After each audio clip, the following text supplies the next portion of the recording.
વાતના હજી 10-15 દિવસ થયા છે. 10-15 દિવસમાં બે વાતો મારી પાસે એવી આવે કે દુનિયાના એક વ્યક્તિને રાતે ઊંઘવા નહીં દે સાહેબ. અને પહેલી વાત, આમાંથી કોઈ પણ વ્યક્તિએ જો પેરાસિટામોલ એક પણ વાર લીધી છે તો મિત્રો સમજી લેજો તમે કેન્સરનો ડોરબેલ વગાડી દીધો છે. કોઈ આમાં ડોક્ટર હોય તો પૂછી લ્યો. કારણ એ મારા તમારા શરીરમાં કેન્સર થવાના તત્વો લઈને આવે છે. અને બીજી વાત, આમાં તો કોઈ બચાવી શકે એમ જ નથી. આ દુનિયાના હાર્ટને મોટામાં મોટું નુકસાન કરવા વાળું કોઈ તત્વ હોય તો કયું છે? Trans fat acid. યસ કે નો? યસ. હા કે ના? યસ. મિત્રો મારી પોતાની લેબોરેટરી છે, તમારે મારી ઓફિસે આવીને જોવાની છૂટ છે. મેં લગભગ 27 લેબોરેટરી કરાવેલી છે. તમે એક ડબ્બો તેલ ખાવ, સામાન્ય આરસીએમ ની વાત નથી કરતો, પણ બજારનું કોઈ પણ એક ડબ્બો 15 કિલોનું ટીન ખાવ અને આખા ડબ્બામાં જેટલું ટ્રાન્સફેટ એસિડ છે એટલું ટ્રાન્સફેટ એસિડ માત્ર ને માત્ર એક પૂરીમાં છે. પાણીપુરીની એક પૂરીમાં છે. આ મારું સંશોધન છે સાહેબ. એક પૂરીમાં. હવે અહીંયા બેઠેલી મારી બધી બહેનો બજારે જાય ખાલી એક જ પૂરી ખાય છે. 5 પૂરી 10 પૂરી, એનો મતલબ એમ કે તમે એક સાથે 10 દવાનું ટ્રાન્સફેટ તમારા પેટમાં નાખ્યું છે. કારણ શું? આ દુનિયાના જેટલા પણ તેલ તળાય છે, આ દુનિયામાં મારા રાજકોટની અંદર 4600 ફરસાણની દુકાનો છે. આ બધા જ લોકો ફરસાણ બનાવી તેલ પતિ 30-35 રૂપિયામાં વેચી નાખે છે. એ તેલ પાણીપુરી વાળા લઈ જાય છે અને એ વારે વારે ગરમ કરીને ટ્રાન્સફેટ એસિડ ઘર સુધી પહોંચાડે છે. તમે વિચાર કરો, મારો 5 વર્ષનો દીકરો આ પાણીપુરી ખાય. મારું તમારું મેડિકલ સાયન્સ WHO એમ કહે છે કે રોજ આટલાથી વધારે તેલ ના ખાવું જોઈએ, કારણ કે ટ્રાન્સફેટ એસિડ પેટમાં જાય છે. આપણે તો સાહેબ મહિનામાં અમુક તમારી બહેનો 50 પૂરી ખાય છે. કોણ આને બચાવે? એટલા માટે મિત્રો 1 કરોડ રૂપિયાનો ખર્ચ કરી, દિનેશભાઈને ખબર છે, હમણાં તમારી સામે જલ વર્ષા નામની એક બહુ મોટી કંપની આવે છે અને ઘરકી પૂરી નામની એક પૂરી આવે છે.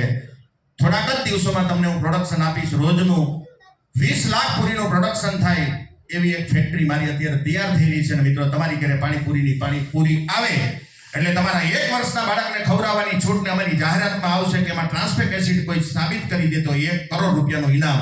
આ મેટર આખી આરસીએમના તેલમાં, અને એક જ વખતથી આપણે એને નાબૂદ ગામમાં કરવા માંગીએ છીએ.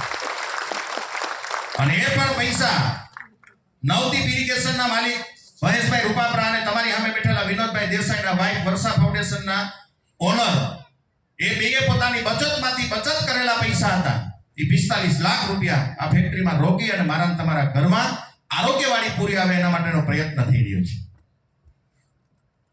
એટલે મિત્રો વિનંતી કરીને કહું છું કે ભગવાનની બહુ મોટી દયા છે. જેમ દિનેશભાઈને કીધું ને કે લોન મુક્ત ભારત. મિત્રો મેં મારા જીવનમાં 2017 પહેલા માઇન્ડ પાવર ટ્રેનર હતો એટલે કઈ જુદી વાત હતી. બાકી 2017 પહેલા મારે એક વાર નહીં 10 વખત આત્મહત્યા કરવી પડે ને એવા ક્રાઇસિસ મારા જીવનમાં આવેલા છે. પણ બદલત છે ડોક્ટર અડિયા સાહેબની સાથે મેં દિનેશભાઈ એક સાથે ટ્રેનિંગ લીધી હતી, મને મરવા ન દીધો.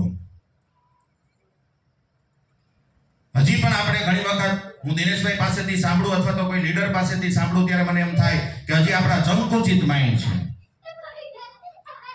સંકુચિત માઇન્ડ. 1-2 વખત મને એવું મળેલું છે એટલે કહું છું.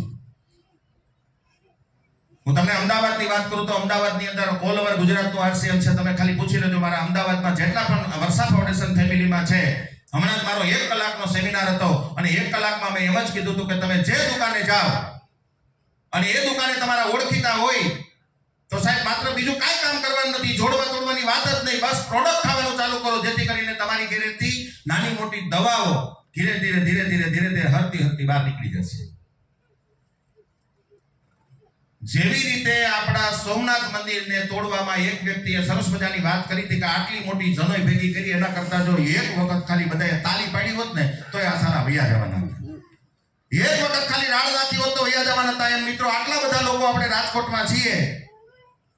આરોગ્યનો એવડો મોટો મુદ્દો લઈને લોકોના ઘરમાં જાવ સાહેબ, એના મોઢા સિવાય જશે. કારણ કે સુરતની અંદર એવા માથાઓ સાથે મારી બેઠક છે અને અહીંયા પણ એવા માથાઓ સાથે મારું ફાઉન્ડેશન કામ કરે છે. મિત્રો, કોઈની પાસે આરોગ્ય માટેનો એક પણ વિકલ્પ નથી. તમે નાનામાં નાના વ્યક્તિ એની પાસે જાશો ને તો એને કાન અમોડી સાંભળવું જ પડે એમ છે, કારણ કે એની પાસે બીજો વિકલ્પ જ નથી.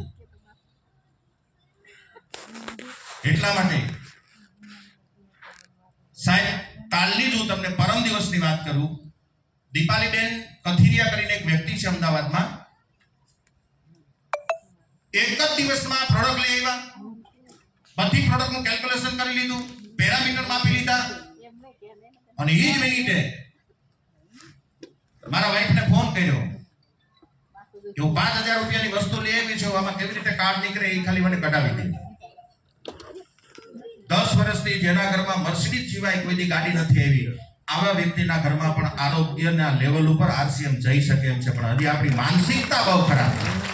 હજી આપણને એમ જ છે કે આ ગરીબ લોકો માટે છે.